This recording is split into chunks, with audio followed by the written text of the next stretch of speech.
Hey, welcome to the channel. Appreciate you clicking on the video. Today I'm going to do a review of Last of Us 2. A very interesting game that I think was masterfully done, but there are a few things that I have a little bit of a problem with. The first part of this video is going to go through the different aspects of the game that I do on review. Culminating all of those different aspects, I will then give a score of what I would determine this game to actually represent.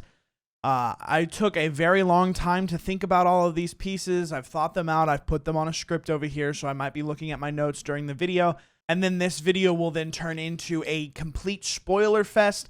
I'm going to analyze the story from start to finish. This video might go super long, but the initial review should only take about 5 minutes or so. Or at least I'm hoping so. Anyway, let's get into a review of Last of Us 2.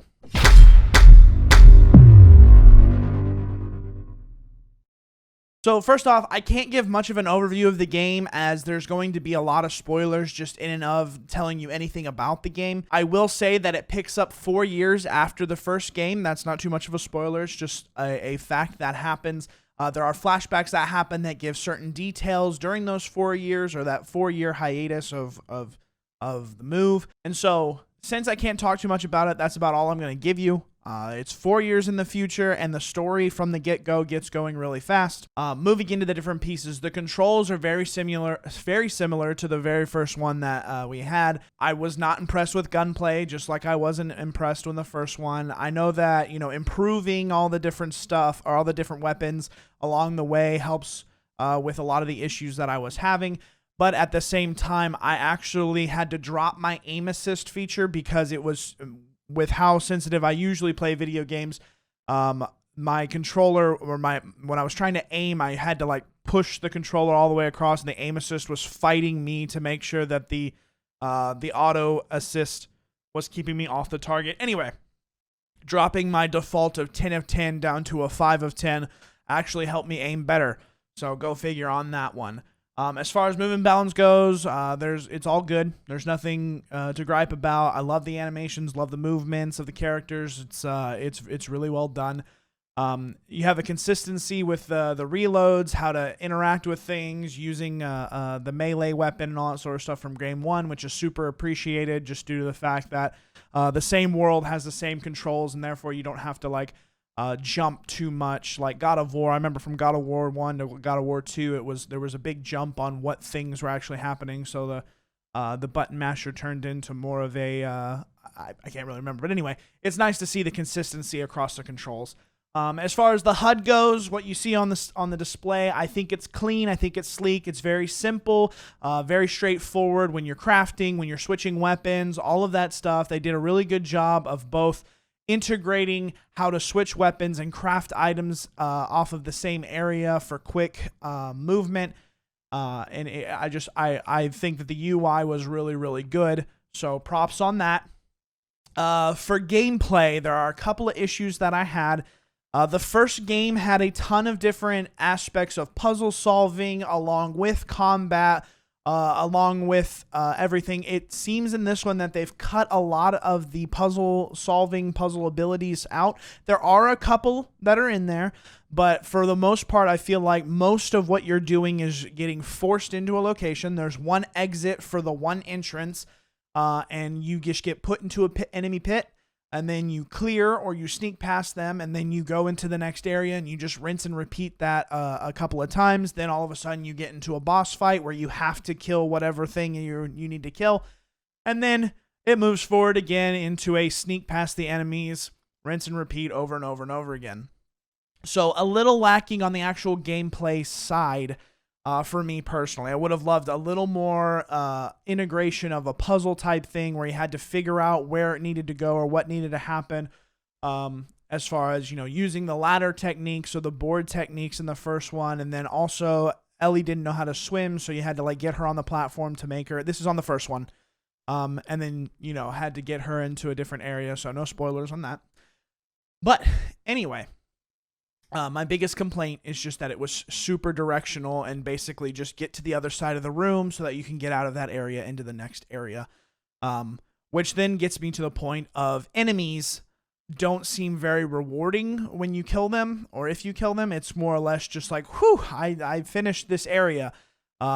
Whether you determine to stealthily kill everybody and sneak around and destroy everybody, or just sneak past them all, it doesn't seem like there's any reward as far as like an XP or more ammo, or like if you killed someone stealthily, you have a chance to get ammo. But if you kill someone with ammo, you still have a chance to get ammo, and it's about the same amount, and there's not really like a reward for you being, taking longer or being more stealthily or, or moving past it all in general. Everything just seems relatively the same no matter how you play it, which is completely fine. That's a design decision, which is not infringing upon anything, but it is just something that's in the game. Right now, I'm going to take it into the most brilliant and the aspect of this game that I think is far surpassing anything else is graphics, sound, visual, all of those type of mantra as far as just immersing yourself into the game. Beautiful, absolutely wonderful.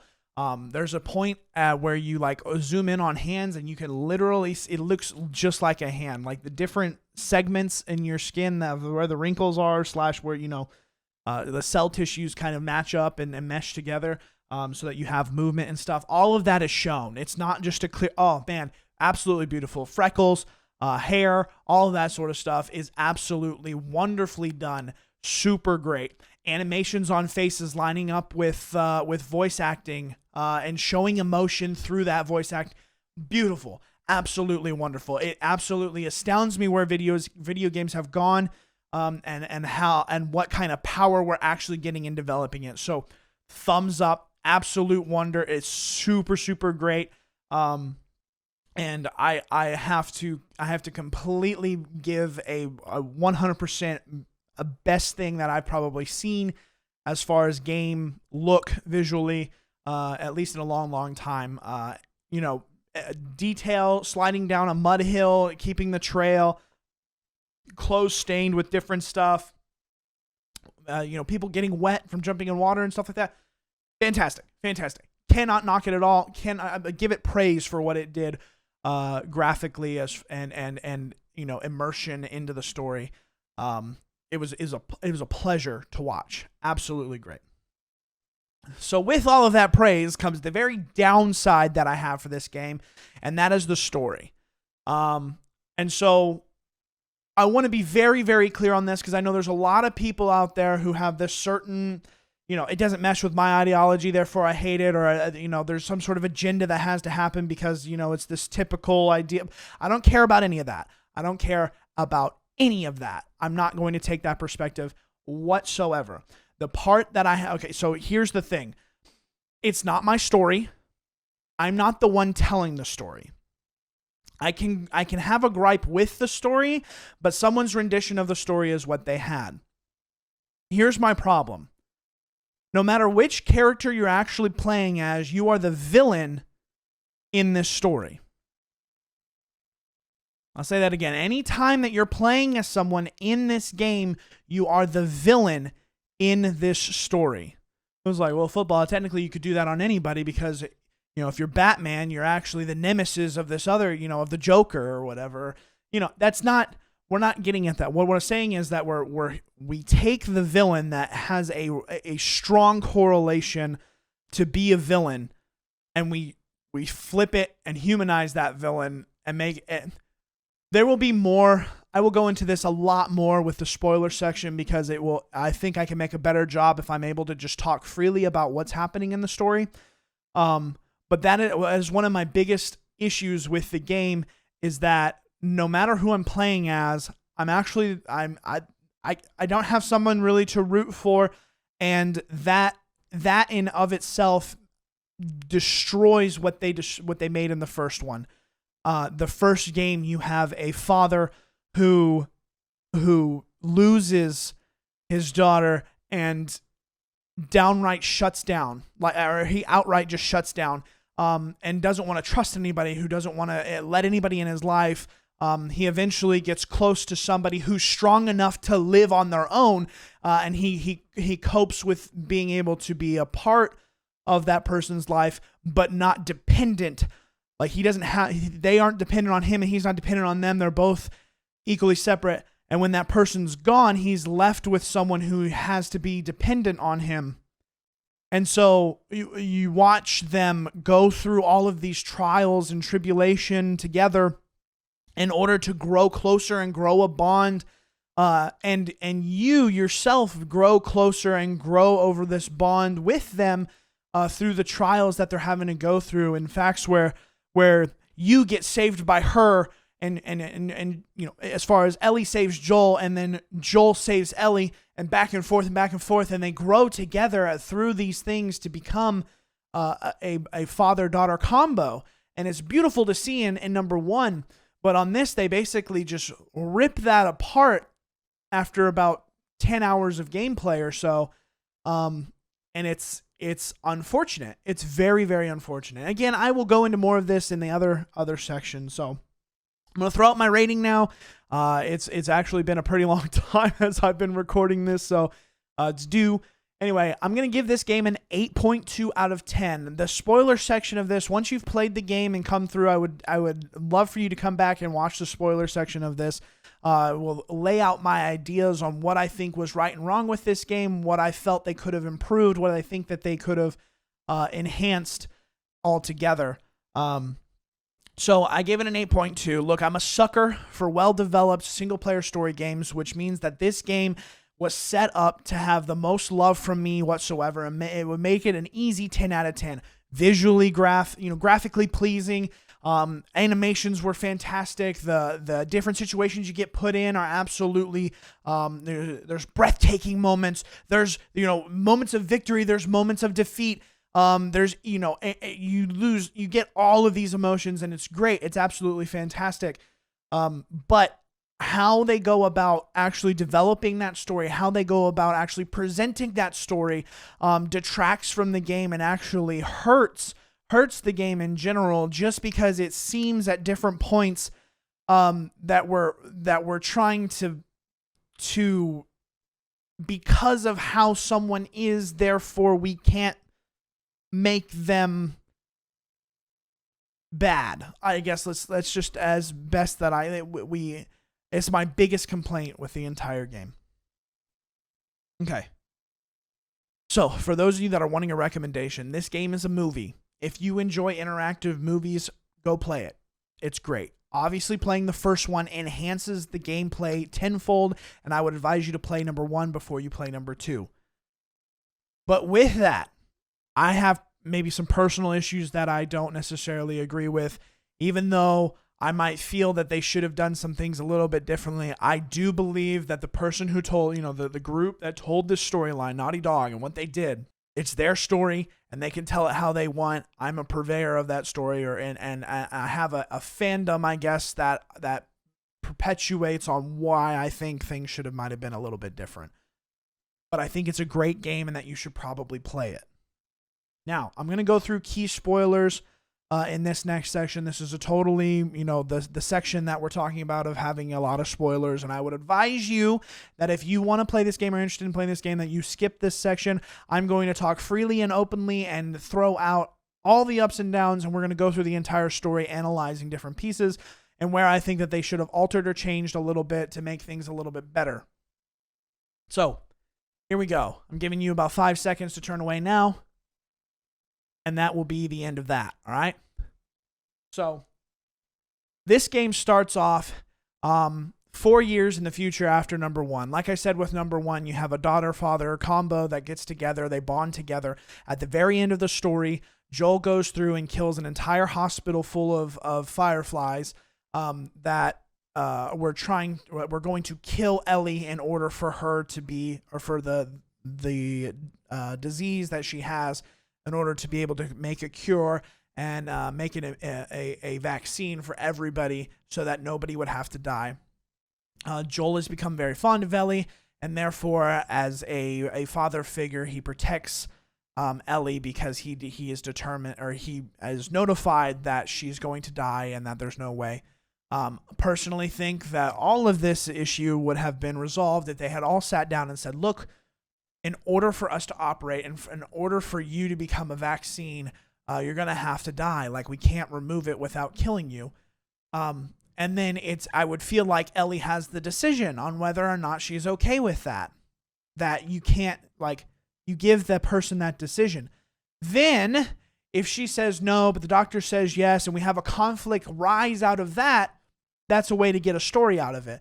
But Ellie's given the decision at that point, right? And so the whole point in the first one was that since she's not getting a decision, Joel's going to go save her, which I think is rightfully so. And it gives the player a sense of pride and accomplishment that you saved the person in need. You saved the damsel in distress, if you want to call it that. You're there to actually help her in the end game. And so that bond between character and player becomes very, very tight, very, very coercive. And so we move in 4 years down the way, and we have this other group that is now outside of where Ellie and Joel are staying. And one of the characters' name is Abby, and that's the person that you're actually playing as. Well, Abby is told that, or the group sees the size of the town and basically says, like, look, we're probably not going to have much charisma going into this because there's a ton of people down there, and we're not going to be able to fight all that, especially to try and kill one of their own. Like, that's not going to happen. We're probably going to turn back. Well, Abby says, F that, I'm going to do this, because we later find out how Abby is integrated into the story. We'll get into that a little bit later. So Abby goes through. She actually meets Tommy and Joel on the outside.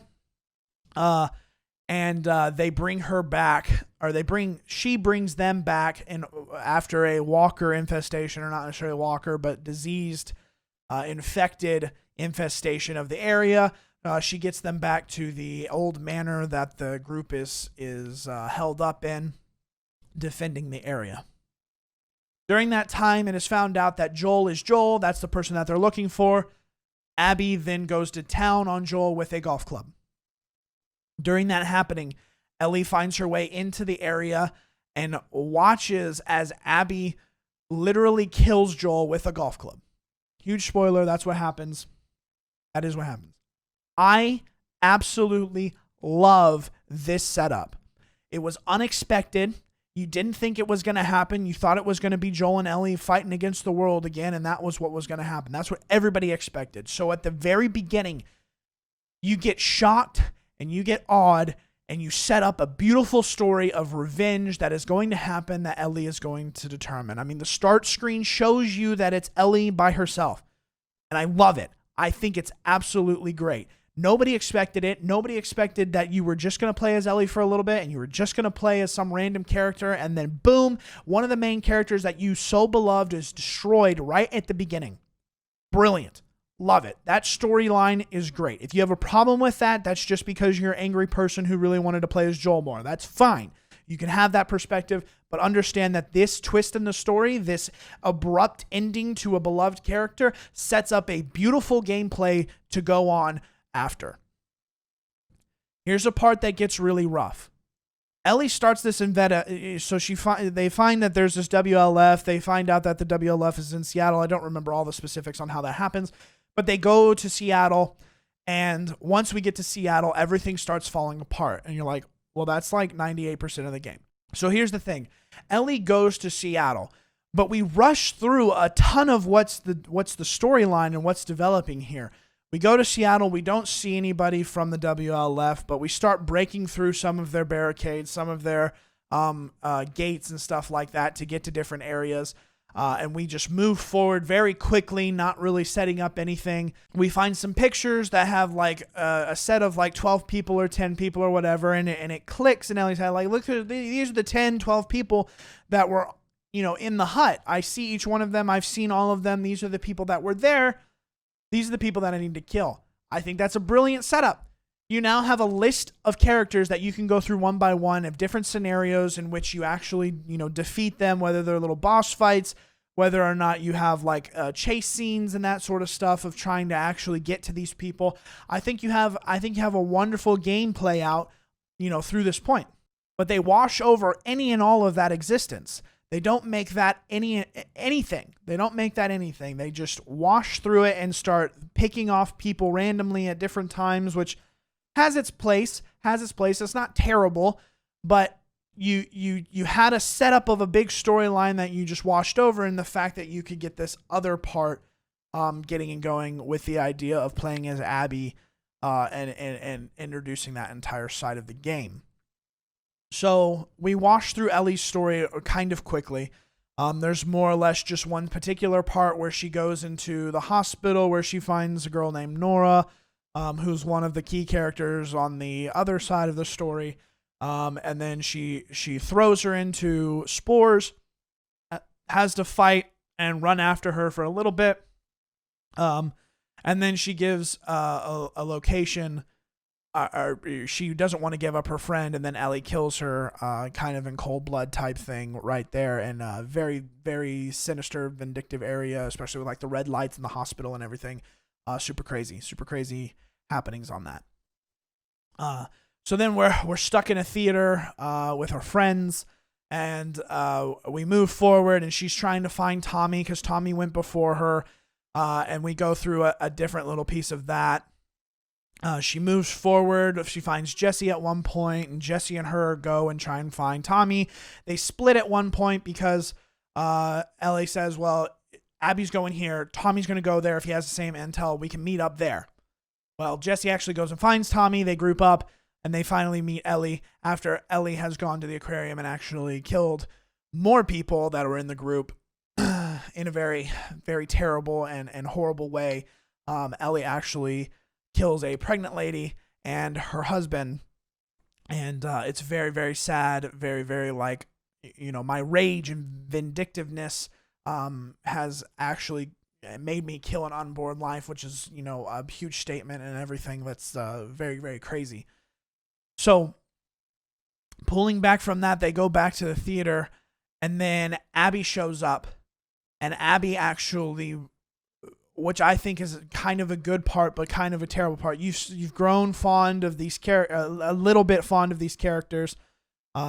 I'm missing a huge chunk here with Dina and Ellie and the Dina-Ellie storyline. We don't really know who Dina is, but we fast track right through their relationship of them, coming to get to know each other, and then all of a sudden they're both going out on the adventure, and then 2 or 3 seconds later, all of a sudden they're like mad in love and like love each other a ton. It just seems very fast track and very moving too quickly, and you haven't really developed the whole idea of what Ellie and Joel went through in the first game. We kind of just expect it or know it happens, and then if you read journals, you get to understand more, but you don't really get to see any of it actually happen. It's more or less just like poof, it happened, and our characters have development without development, if that makes sense. Like they've progressed, but they haven't developed.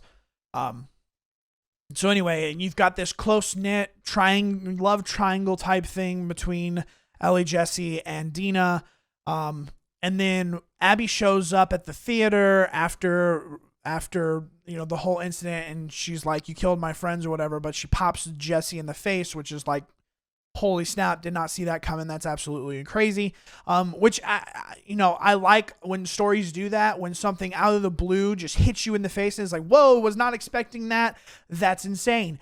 I actually like those moments. They're good. They're interesting. It seems abrupt, like a short abruption, but I feel like that's what death is a short abruption. Not all the time, old people who pass away after a certain age or whatever have a long awaited life that is good. But death usually from younger people are just abrupt, and it's not cool, or it's unexpected. It's unexpected. Anyway, so we have that whole, and then we have Jesse get murdered by Abby right there. And then the game has Abby point the gun at Ellie while Ellie has her hands up, and you're just kind of like, oh my God, what's going to happen? And then it just black screens, right? And it just cuts.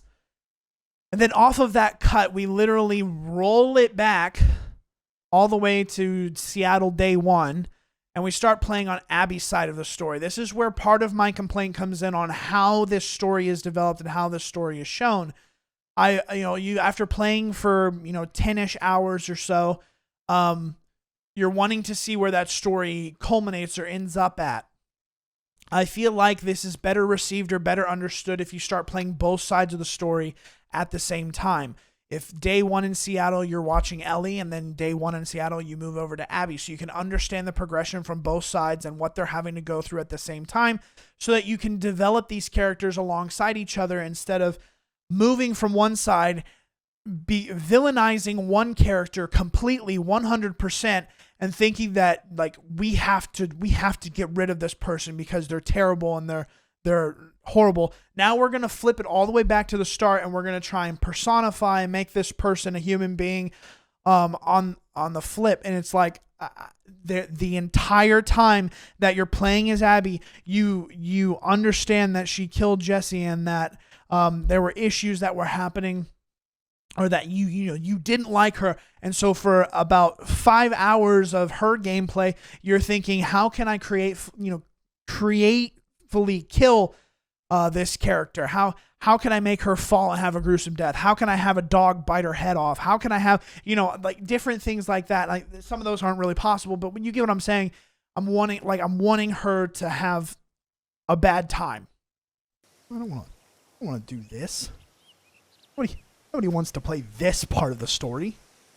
What? Oh, what? Just kill Jesse! You just have her jump off a cliff right now. We're controlling her. All's well that ends well, you know what I'm saying? Literally, right now, we have her get bit, right? We have Abby get bit. And then it's all good. Dad, come on!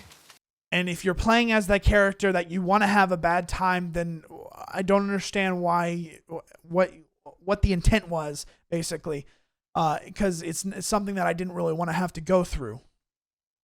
But anyway, as we move forward, Abby starts going and doing her thing, and slowly but surely you start to personify that, hey, it's her and her friends, and she had, an actual reason that her father got killed by Joel, so that's why she killed Joel, and her vendetta was just as justified as Ellie's vendetta, and we start having this muffled, tangled web of a story that, one, is not usually characteristic, but two, you're going to split your audience into different sides on people who start to think that this person is the person that we should have, but the people who are from long ago loved this person more.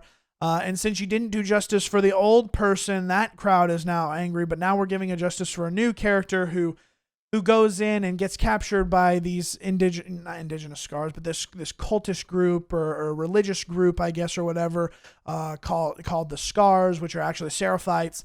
And this Seraphite group captures Abby, strings up Abby, is going to hang Abby just for being a wolf, but she runs into two different people. As Abby helps this girl named Yara get out of the situation that she's in, where she's going to die. Abby then Abby kills the person who was going to kill Yara, and then Yara helps save her by having Lev, who's this other character, cut her down from her hangman's noose. And so then we start to see Abby become an actual person instead of just a war grunt who's going and killing these Seraphites. She actually starts caring for these people and wants to see them do well or do better. And so her lines of division of whether, or, of people instead of beliefs and ideologies gets muffled and skewed because she actually starts talking to the other side. She starts understanding where they're coming from, why they, why they believe. I mean, it's all kind of rushed, but this is what they're getting into, is that just because you're on your side and you think you're right doesn't mean that the other people on the other side are not people.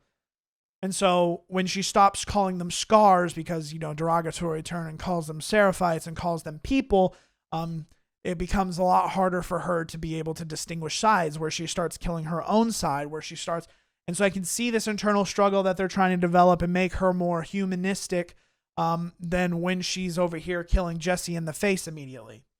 It's your story. You can tell it how you want.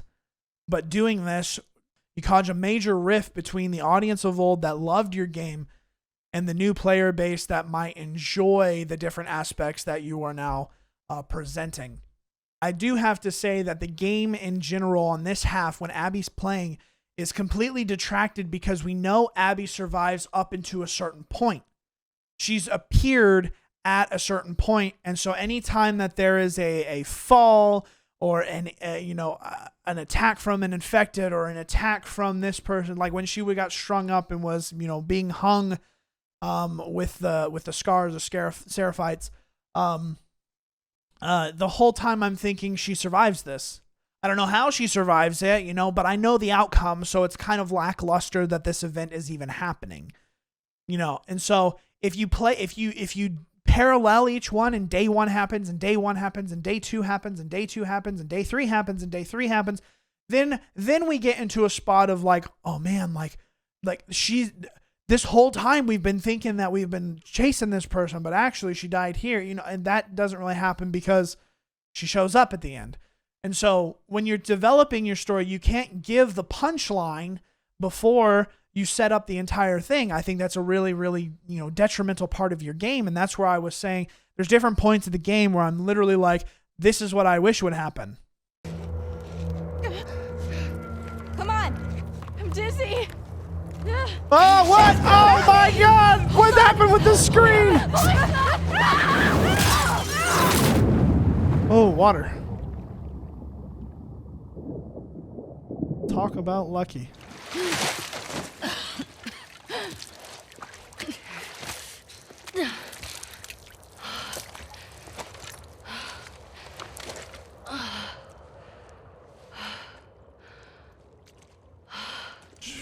That scared me.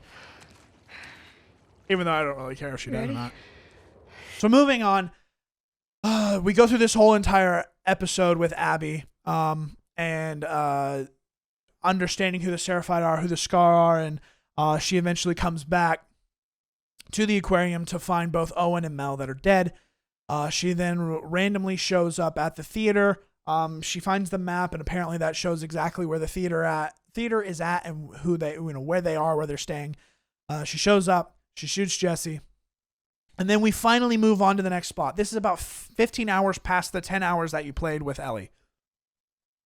So we move on into that spectrum area, and Abby pops Tommy in the back of the head, and then runs after Ellie. Runs and goes after Ellie. This part of the game is very, very rough, just due to the fact that now you playing as Abby, you have to destroy Ellie. Is basically what it turns into.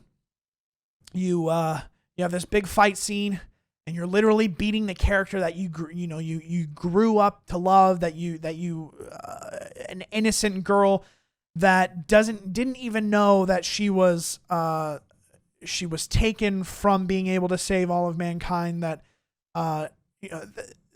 that you just basically an innocence and I mean, even though she's killing a bunch of people, an innocence and a survival character that you're just beating the tar out of. It heart wrenches, grips you, and it's so absolutely rough. It's terrible. And there's only one way to do it, right? And so I let Ellie kill me but at least one time. I was like, this is what I want to have happen. I want Ellie to just beat the living snout out of me, and then it's over. Stay here. Watch the exits. Don't let her leave. Don't make me play this.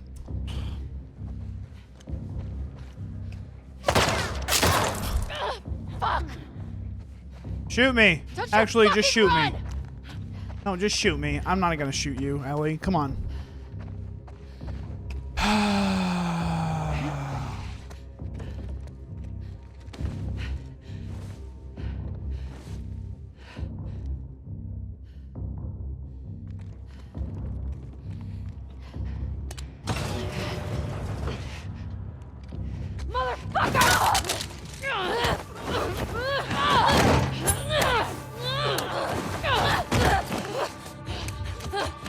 She's strong.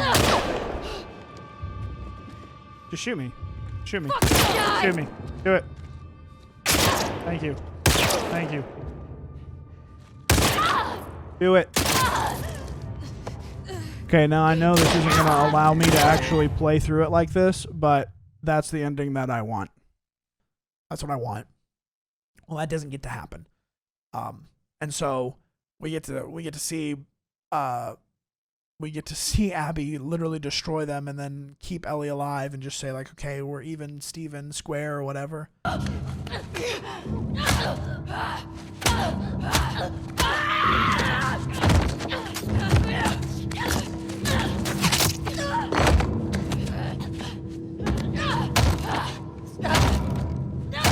Stop! She had nothing to do with it. She's pregnant. Good. Abby!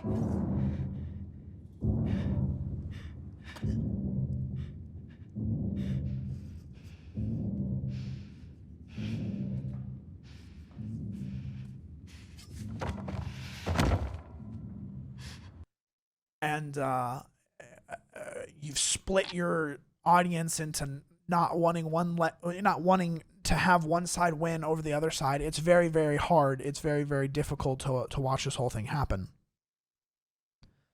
So then moving on from that, we see Ellie and Dina at the basically what you think the end game is in a house on the countryside. They have chickens, they have lambs, they have a beautiful view to look at, glowing wheat, and they have Dina. That's one of the things I actually forgot. Dina gives a beautiful bolt out of the blue, absolutely nowhere. Did you ever think this was going to happen? But all of a sudden, Dina's pregnant. And so Dina's kid, who is actually Jesse's kid, is born. And now Ellie, Dina, and JJ is the little baby's name, are all living together in this, post-story house. And then while you're there, Ellie has a traumatic flashback in the fact that she's trying to save Joel. She hears Joel calling for help and that she needs help, or that he needs help. And she's trying to get there, but she can't get through a door. And then flashback into the present, where basically she has post-traumatic stress along with a guilty conscience that she hasn't fulfilled what needed to fulfill to get that vendetta revenge. And it's not ended yet. She knows that it's not ended yet. Well, Tommy shows up, right? And Tommy presents that he knows the whereabouts of Abby. And this incites Ellie and makes her want to go finish the job that she needed to do. Ellie then goes to the area. Abby has been captured by some people. I forget what they're called. The strangers, not strangers. The scavengers? No, the scatterers. Scatterers. I think they're scatterers. Anyway, so these scatterers have her in prison. They have basically like a slave force that produces food for them, that do their bidding or their work or whatever. And so Ellie comes down and fights into the facility, frees all the prisoners. Prisoners go to war, blah, blah, blah. And she's told that Abby was taken to the pillars, right? And so when you go out down toward the beach, there are these large pillars that are standing high, and basically anybody, any prisoner that's tried to escape or caused a problem or have an issue or any of that sort of nature, is then strung up on these pillars and basically left to die, is pretty much what it seems like is happening. When she goes down there, she finds both Abby and Lev strung up on the pillars, and she cuts Abby down, and they go over to find boats. And this is the spot where Ellie says, "I can't let you leave, Abby. I didn't come here to rescue you. I came here to kill you." And so they have a fight. And during this fight, Ellie actually overpowers and finally, basically defeats Abby. But during the final moments, Abby is left alive.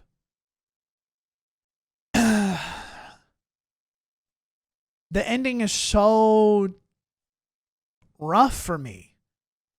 I have this core belief that Joel and Ellie were the good people of the story.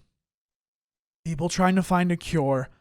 And then when that cure is decided that it's going to take Ellie's life, Joel, the father figure, goes and saves his daughter from the impending death that was never discussed with them, from what we know. Was never, ever discussed with them. And Ellie was going to die, and he couldn't let that happen. Plain and simple.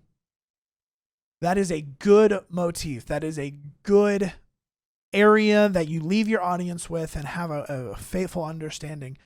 And Ellie is the good person here who is avenging the person that saved her life at the very beginning.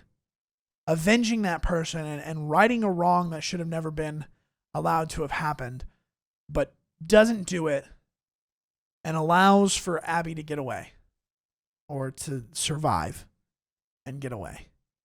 And so after 25 to 30 hours of gameplay, we are stuck at the exact same point that we were about 2 hours into the entire thing. Not even that, like 30 minutes to an hour into the entire story. We still have the villain / second protagonist alive, running away from, or, getting away from the first protagonist / villain that kills everybody. So if I really look at the entire thing, there's a lot of statements that are made as far as the idea of nothing is black and white, everything is gray. And it while I can respect and understand what's happening there, it doesn't sit well with me. And therefore, I'm not necessarily one to think that this game was absolutely done the most brilliant way that it could have. I definitely 100% wanted an ending. I wanted a climactic event that resolved the issue, the conflict that we had at the beginning. And I actually wouldn't have cared which way you did it, tell you the truth. I would have wanted Ellie to win, but if you decided that that wasn't going to happen and that you were going to keep the Abby storyline and wanted to move forward with the Abby storyline, maybe even in the third game, you know what? So be it. It might have made me not want to play it, but I probably would have been intrigued enough to say like, yeah, let's go ahead and play it because they develop a really, really good game. But what you did is you just left an unresolved conflict at the end of your game. And then when Ellie returns home from all of that scenario, Dina and the baby are gone, probably moved back to Jackson, and you've thrown your beloved character completely under the bus and just destroyed any kind of happiness that she could have possibly had. It's rough. It's really rough to have that all happen and all together. And I seriously think that you disserviced both the community around your game and the people that I think you were trying to champion for. Those are my thoughts. Those are my views. This has been the Last of Us 2 review that I can give you. I know I've been a talking head. I hope I threw in some good B-roll during the edit so that you guys can see the different parts that I'm talking about. Whew. If you're new here and you've made it this part of the video, holy crap, you're insane. Thank you. Think about hitting the subscribe button. It would be much appreciated. Trying to get to 1,000 here. If you want to come discuss any of this with me over on Twitch, I will give it about a week after this posting so that people can kind of play through the game and get through the 20-something hours that it takes to actually get through it. I would love to talk to you about it over on Twitch, twitch.tv/footballfreak215. Link is in the description down below. Whew, we've talked a ton. I'm not going to waste any more of your time. Thank you for being here. I will catch you in the next video, and I'm out. Bye.